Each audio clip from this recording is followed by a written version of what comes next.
Toutatis, salut à tous, c'est Lou, je vous accueille pour un nouvel unboxing Playmobil de taille. Voici la très attendue gamme complète d'Astérix, composée de 7 boîtes sorties en 2022. Je vous présente tout ça sans plus attendre. Tout d'abord, le set 70 934 qui contient 4 légionnaires romains prêts à se prendre des baffes au prix de 14,90 €. Ensuite, on trouve Astérix, Obélix et Idéfix qui partent à la chasse aux sangliers dans la boîte 71 160 qui coûte 19,90 €. La référence 70 933 représente la scène culte de la distribution de potions magiques par le druide Panoramix pour 24,90 €. On retourne chez les Romains avec le set 71 015 avec la tente du Centurion Caius Bonus qui coûte tout de même 44,90 €. On passe aux maisons et tout d'abord, je vous présente la hutte du chef Abra Raccourcix, référence 70 932 à 79,90 €. Prenons maintenant un peu de hauteur avec la hutte du barde Assurance Tourix, tout en haut de son arbre dans la boîte 71 016 qui coûte 59,90 €. Et enfin, le gros set 70 931 nous permet d'assister au grand banquet devant la hutte d'Astérix pour la somme de 149,90 €, soit un total d'environ 400 € pour la totalité des boîtes, ce qui représente le double de ce que coûte habituellement une gamme complète chez Playmobil. Cela s'explique par le nombre de grosses boîtes, mais aussi par le fait qu'il s'agisse d'une licence. Bref, un sacré coup. Est-il justifié ? On va voir ça en procédant au montage de ce thème Astérix. On commence bien évidemment par la plus grosse boîte que je trouve vraiment merveilleuse. Tout le thème en fait, Je vais pas vous faire languir et on pourra reparler du prix, mais franchement, une gamme Playmobil Astérix, c'est quelque chose que je n'aurais jamais cru ni même espéré. Et je trouve que les sets proposés sont vraiment très respectueux de cette superbe licence. Oui, je ne vous le cache pas, je suis un grand fan d'Astérix, même si je me suis arrêté à la rentrée gauloise, le 32e tome. Sinon, j'avais tous les albums et j'adorais. Ah, mes préférés, le domaine des dieux, le grand fossé, la rose et le glaive. Mais vous savez quoi ? Tout ça me donne envie de m'y remettre et de découvrir les nouveaux albums. Bon, jetez un peu un œil à l'assemblage. Vous avez vu la quantité d'accessoires pour le banquet ? C'est une véritable zinzinade. Là, pour le coup, ils ont vraiment respecté à fond le délire. C'est pour ça que j'adore cette gamme. Elle est vraiment respectueuse de l'œuvre, car on reconnaît tout de suite et surtout généreuse. 3 huttes, plein de personnages, plein de végétation. Évidemment, tout cela a un coût et pour en reparler rapidement, si je trouve le prix des huttes d'Abra Raccourcix et Assurance Tourix plutôt justifié, je trouve par exemple la tente du Centurion complètement trop chère. Mais bon, qui dit nouveauté dit aussi plein de nouveaux moules à fabriquer, donc on pouvait s'attendre à une gamme globalement coûteuse. Mais une gamme parfaite pour recréer le village et y apporter de la déco, comme ces arbres. C'est limite s'ils ne deviennent pas rares dans les thèmes récents, donc on va se réjouir de retrouver autant de végétation avant de pouvoir passer à la boîte suivante. Et puisqu'on parle d'arbres, je vais construire la hutte du barde Assurance Tourix qui trône fièrement tout en haut d'un énorme tronc. C'est une excellente idée d'avoir choisi de représenter cette hutte dans la gamme, car elle est vraiment emblématique du village d'Astérix, en plus d'être absolument mignonne. D'ailleurs, vous connaissez le nom du village d'Astérix ? Alors ? Ah bah oui, on ne sait pas. Depuis sa première apparition en 1959 dans le magazine Pilote, le village n'a jamais été nommé une seule fois. Le mystère restera donc entier pour le moment. Peut-être qu'on finira par le savoir un jour dans la bande dessinée ? Non, je pense pas. Bref. Place à la suite, la dernière hutte, c'est celle d'Abra Raccourcix. Alors même si c'est le chef du village, ce n'est pas forcément cette hutte-ci que j'aurais choisie en 3e. Je crois que j'aurais vraiment préféré la poissonnerie d'ordre Alphabetix. Ou pourquoi pas la hutte de Panoramix, bref, peut-être qu'elles arriveront plus tard. Au moins, avec la hutte d'Abra Raccourcix, on a la plus grande construction du village, et puis surtout, on a Bonne Mine, un de mes personnages préférés. Comme pour les autres huttes, la construction est finalement très simple, ce sont vraiment de très grands éléments à assembler, simplement par encastrement, mais la finition n'est pas si mal, respectant à la fois les couleurs et la simplicité du trait original du Derzo, mais sans oublier quelques finitions. On passe à la boîte qui m'agace le plus, la tente romaine, qui n'est même pas originale puisque le modèle est apparu pour la première fois en 1993 dans le set de chevalerie 3654, mais qui est proposé à un prix exorbitant malgré tout. Désolé, mais près de 50 € pour ce contenu, vraiment je ne comprends pas. Surtout que l'assemblage de la toile de tente est loin d'être fastoche, c'est limite si on ne doit pas abîmer les trous pour faire passer les bitonios. Et en plus c'est tout rikiki, donc on a un peu de mal à imaginer un camp romain comme ça. J'espère qu'on aura de nouvelles boîtes prévues de ce côté-là. Nouvelle boîte justement, voici l'incontournable Panoramix, un des rares personnages autres qu'Astérix et Obélix à apparaître dans quasiment tous les tomes de la bande dessinée. On retrouve ici le druide en train de préparer sa mystérieuse potion magique qui donne une force surhumaine. On a même la fameuse serpe d'or pour cueillir le gui. On part maintenant à la chasse aux sangliers en compagnie d'Obélix et Astérix, sans oublier l'adorable Idéfix. Ce set est plutôt simple, mais il permet surtout d'obtenir les figurines de nos héros préférés sans avoir à acheter l'énorme boîte du banquet. Et puis s'ajoute un peu de déco végétale, donc c'est toujours un plaisir. Et on peut terminer par le dernier set qui propose 4 légionnaires romains dont la tête se change comme s'ils s'étaient pris des baffes. Je vous ferai bien évidemment la démonstration plus tard dans la vidéo. Et voilà, le village Playmobil d'Astérix est terminé. Alors oui, il est plus petit que dans la BD bien évidemment, mais vous voyez à quel point c'est une gamme très fournie et surtout complètement dans l'univers qu'on connaît bien. Le style, les couleurs, tout y est comme si on avait plongé dans le dessin. Franchement, je trouve cette gamme superbe et je suis bien content de l'arrivée de cette nouvelle licence qui devrait faire des étincelles et amener encore plein de super sets. Avant de voir tout le contenu en détail, je voudrais quand même revenir sur les nouveaux emballages Playmo avec encore du carton à l'intérieur. C'est moins exagéré que dans la gamme Ayuma par exemple, mais ce n'est pas forcément bien nécessaire. Revenons maintenant à notre petit village d'Armorique que nous connaissons bien et dont nous allons pouvoir apprécier les différentes huttes. Et nous allons bien évidemment commencer par celle du grand Astérix. Enfin, grand, comme moi, façon de parler. Le bâtiment est simple comme je vous le disais, ce qui ne l'empêche pas d'avoir de petits détails sympathiques comme le relief des pierres, les planches ou encore ce toit de bois que l'on reconnaît aussitôt. Contrairement aux constructions Playmobil habituelles, cette hutte est fermée sur ses 4 côtés, mais il est possible de retirer une partie du toit pour voir ce qui se passe à l'intérieur et pour jouer. La hutte d'Astérix est assez rudimentaire, mais bon, c'est la Gaule, hein, pas un hôtel 5 étoiles avec piscine.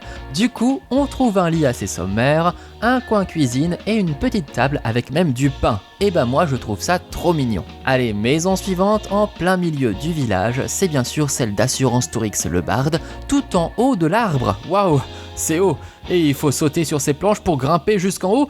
Franchement, va falloir faire gaffe à ne pas se casser la margoulette, hein, comme dirait ma maman. Assurance Tourix, lui, il est tout cool là-haut. Sa maison est la plus petite des trois, mais comme on dit, ce qui est petit est mignon. Et comme moi-même, je suis petit, je suis entièrement d'accord et je suis la preuve vivante que c'est vrai. Des petites fenêtres pour voir un peu ce qui se passe autour et puis un joli toit en chaume que l'on peut, encore une fois, ouvrir pour découvrir l'intérieur. Bonjour, bonjour.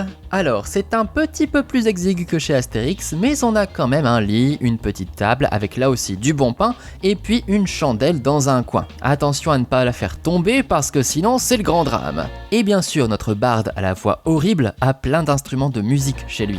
Sa célèbre lyre, mais aussi une cornemuse, un tambour et d'autres instruments à cordes. Prochain arrêt, la maison du chef à bras raccourcix, la plus grande, avec une très jolie façade grâce aux fenêtres décorées et surtout grâce à ses boucliers et cette grosse tête de taureau. Énorme! Avant de voir l'intérieur de la maison, je voulais quand même vous présenter le chef sur son bouclier, quelle prestance! Et vous pouvez remarquer au passage que comme dans la BD, les deux porteurs ne font pas la même taille, ce qui n'est pas facile pour l'équilibre du pauvre à bras raccourcix, hein. On reviendra sur les personnages plus tard. Regardons plutôt ce que l'on trouve à l'intérieur de la hutte du chef du village. C'est la plus spacieuse et c'est normal, c'est le chef quand même. On y trouve donc un peu plus de mobilier que dans les autres, sauf qu'il n'y a pas de lit, hein, les pauvres. En revanche, on a un coin cuisine où Bonne Mine peut préparer de bons petits plats pour son cochonnet d'amour. Et il y a évidemment le siège du chef. Ah, il en impose comme ça à bras raccourcix. Et voilà donc pour le village. C'est plutôt joli toutes ces huttes, non? Franchement, ça fait une déco super sympa et j'espère vraiment qu'on aura de nouvelles maisons plus tard. Mais pour protéger le village, il faut bien sûr une palissade, un grand mur en bois qui entoure le village d'Astérix et empêche les envahisseurs, et donc notamment les Romains, de venir semer la pagaille. On peut évidemment ouvrir les grandes portes pour sortir faire un tour en forêt ou pour aller coller quelques baffes aux Romains du coin. Bon, en revanche, ce n'est pas avec les quelques morceaux de mur que l'on a dans le set du banquet que l'on va pouvoir protéger tout le village, hein. Mais on finira peut-être par en trouver dans les articles complémentaires. En tout cas, heureusement qu'on a une palissade vu que les Romains sont juste à côté. On retrouve donc une petite tente qui est reprise d'anciens sets Playmobil comme je vous l'avais dit, avec bien sûr de nouvelles couleurs pour s'adapter au style Astérix. Et pour bien savoir qu'on est chez les Romains, on a le fameux SPQR, Senatus Populusque Romanus, emblème de Rome. On retrouve le centurion Caius Bonus ainsi que le décurion Marcus Saccapus, deux personnages apparus dans le tout premier tome de la BD Astérix le Gaulois. Les tenues sont assez réussies et on a la possibilité de changer la coupe de cheveux de Caius Bonus pour lui faire porter ou non son casque, c'est comme on préfère. Ce n'était pas indispensable, mais c'est tout de même bien d'y avoir pensé au final. J'aime beaucoup le soin apporté aux petits détails et regardez ces belles toges rouges, c'est la classe. Quand Caius ne sait pas quoi faire, il peut l'embiner dans la tente tout en mangeant de bons fruits frais. Bon appétit, centurion. Évidemment, il faut aussi des troupes romaines si on veut recréer une scène de baston. Voici donc nos 4 vaillants soldats, mais on peut agrandir l'armée en rachetant plusieurs fois ce même set. Parce qu'à 4, ça fait une toute petite tortue, une tortue nounette. Là encore, le style est bien respecté, on retrouve les tenues de la bande dessinée. Chaque légionnaire a en plus son propre style, ce qui est assez cool. Vous remarquerez aussi qu'il y a des soldats avec une tête normale et d'autres avec une tête toute balafrée. Les pauvres. Chaque légionnaire dispose en réalité de tête à 2 faces, il suffit de la faire pivoter pour changer de visage, en pensant bien sûr à tourner également la coupe de cheveux. On a donc à chaque fois une tête normale et une tête abîmée. Ça, c'est vraiment une super idée qui va nous aider à recréer plein de mises en scène différentes avant et après baston. Et si vous vous souvenez de l'album Astérix le Gaulois, alors vous allez reconnaître Caligula Minus, le petit Romain qui doit s'infiltrer au village en se faisant passer pour un Gaulois. Même principe, on retire la coupe de cheveux, on oublie la tête de Romain peureux et voici donc Caligula Minix. Il faut aussi penser à lui mettre la bonne chevelure, que serait un Gaulois sans ses jolies tresses et son casque. Bon, cette coupe est pas forcément facile à mettre, mais j'ai fini par réussir. Regardez-moi sa petite tête rigolote. A noter que c'est le seul avec une moustache dessinée, les Gaulois ayant sinon tous une vraie moustache en relief, ce qui est une nouveauté chez Playmobil après les barbes. Ah bah tiens, puisqu'on parle de barbe, voici le druide Panoramix à la longue barbe blanche en train de servir la potion magique. Et c'est ainsi que Caligula Minus a découvert le secret de la force des Gaulois. Mais vu le nombre d'ingrédients, pas facile de copier la recette secrète du druide. Il va chercher son petit Guy avec sa serpe d'or, il peut aussi se balader pour aller cueillir des champignons pour donner un peu de goût, bref, il fait ce qu'il veut le Panoramix. Allez Caligula Minix, goûte-moi ça. Et le voilà plus fort que jamais, capable de soulever une pierre ou même d'abattre un arbre en pleine santé d'un simple petit coup de poing. Ah non, pas les arbres, sinon c'est Idéfix qui va faire une crise. Et non, pas toi, Obélix, tu n'auras pas de potion magique, tu es tombé dans la marmite quand tu étais petit. Après la distribution de potions, l'autre scène culte des albums d'Astérix, c'est bien sûr le grand banquet qui conclut chaque aventure. Et là, si je peux me permettre, Playmobil a mis les petits plats dans les grands, c'est juste la folie. Regardez tous les accessoires que l'on trouve. On peut asseoir 18 personnes autour de la grande tablée et il y a à manger et à boire pour tout le monde. Au centre, un grand feu illumine le village et on peut se resservir un peu de cervoise au tonneau pendant qu'on cuit le sanglier au tourne-broche. C'est marrant qu'ils aient ressorti ce tourne-broche, ça faisait un bail, il était apparu en 1990 dans le set des Pirates 3794 et je l'aimais beaucoup. On l'a pas beaucoup revu depuis et je suis assez content de le retrouver, je vais pouvoir le faire tourner autant que je veux. Et bon appétit à toutes et à tous, on a du bon poisson, de la bonne viande et ne vous inquiétez pas, pour les os, il y en a un qui sera ravi d'aider. Ah oui, en revanche, tradition oblige, Assurance Tourix ne participe pas au banquet et il va rester sagement attaché à son arbre avec interdiction de chanter. Et voici donc tous les Gaulois disponibles dans les différents sets. Au total, cela fait 15 personnages différents, sachant qu'on a 2 Astérix, 2 Obélix et même 2 Idéfix. 15 figurines de Gaulois, 17 si on ajoute les doublons, ça nous fait presque un banquet complet, dites donc. Comme dans la bande dessinée, les personnages viennent dans des tailles et des corpulences différentes, d'Astérix qui a en fait la taille d'un enfant Playmobil, à Obélix qui ne ressemble à aucune autre figurine existante. On va commencer par observer nos héros bien sûr, on les reconnaît parfaitement. Astérix tout d'abord, de la taille d'un enfant donc, avec sa tenue noire et rouge reconnaissable entre toutes, et son célèbre casque ailé. Notez au passage les sourcils et la fière moustache blonde du héros gaulois. Et bien sûr, il ne se sépare jamais de sa dague, et surtout de sa gourde de potions magiques attachée à sa ceinture et qu'il peut attraper quand il veut. Obélix, lui, n'a pas besoin de potions magiques pour être super fort. Il est grand et costaud. Tellement grand et costaud que Playmobil a dû créer une figurine totalement inédite, un peu plus grande que les Cléquys adultes que l'on connaît bien. Cela permet de retrouver le physique un peu particulier d'Obélix avec ce corps en forme de bouteille d'orangina, avec des jambes pas plus grandes que sa tête. Jambes qui ne bougent pas, contrairement aux bras de ce brave Gaulois qui peuvent tourner dans tous les sens, ce qui n'est pas le cas pour les autres figurines. Ok, Obélix ne peut peut-être pas s'asseoir, mais il peut faire des trucs carrément dingues avec ses bras par rapport aux autres Playmobil. C'est sûr que ça va faire des jaloux. Et ça permet en plus à Obélix de porter des menhirs sur son dos. Des menhirs super pratiques parce qu'ils ont des petites poignées en plus. D'ailleurs, ça manque un peu de menhirs et de dolmens cette gamme, vous ne trouvez pas? Ce serait bien qu'on ait la maison et la carrière d'Obélix dans une prochaine vague. En tout cas, voilà, notre héros peut se balader menhir sur le dos comme il aime tant le faire dans la bande dessinée, et on peut même s'amuser à balancer le menhir dans la tête des Romains. Le petit Idéfix est quant à lui bien mignon, très ressemblant, mais il est si petit qu'il n'a absolument aucun point d'articulation. Le druide Panoramix a un faux air du père Fouras, c'est peut-être la figurine qui me convainc le moins, mais j'arrive pas à trouver pourquoi il y a quelque chose qui manque à mon goût sur son visage, même si on retrouve cette longue barbe blanche qu'on connaît bien. Assurance Tourix, lui, est vraiment bien réussi et j'adore sa tenue ainsi que sa super coupe de cheveux, tout est dans le volume. Concernant Abraracoursix, je trouve ça assez étonnant qu'il soit de la même taille qu'une figurine normale car il est pour moi plutôt petit. Bon, l'important c'est qu'il ait son embonpoint et surtout son célèbre casque à plumes et son air autoritaire. Ma petite bonne mine chérie en revanche a des jambes plus courtes, ce qui est inédit pour une figurine de femme Playmobil à ma connaissance,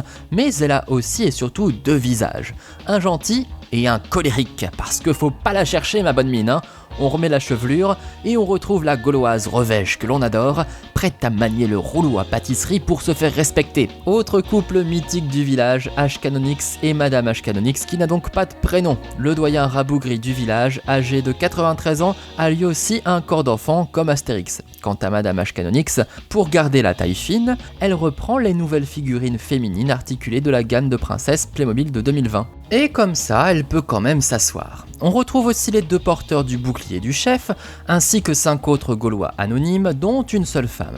Cela fait donc 3 Gauloises sur 15 figurines, c'est pas fameux. On espère en voir d'autres prochainement, notamment Falbala, bien évidemment. Je reviens rapidement sur la quantité de végétation assez dingue qu'on a dans la gamme. Franchement, il y en a autant, sinon plus, que dans la gamme de la forêt de 2015. C'est vraiment super, d'autant plus qu'on a plein d'animaux, comme bien évidemment des sangliers que l'on va pouvoir chasser, une chouette qui surveille un peu ce qui se passe aux alentours, et surtout plein d'écureuils partout. Plein. Le village n'est pas en reste avec quelques animaux domestiques comme une vache, ainsi qu'un coq, une poule et des poussins. Et voilà pour cette superbe gamme du village d'Astérix. Une très belle réussite de Playmobil, même si effectivement le coût peut sembler élevé. Pour ma part, je conseillerais donc absolument tout ce qui concerne le village.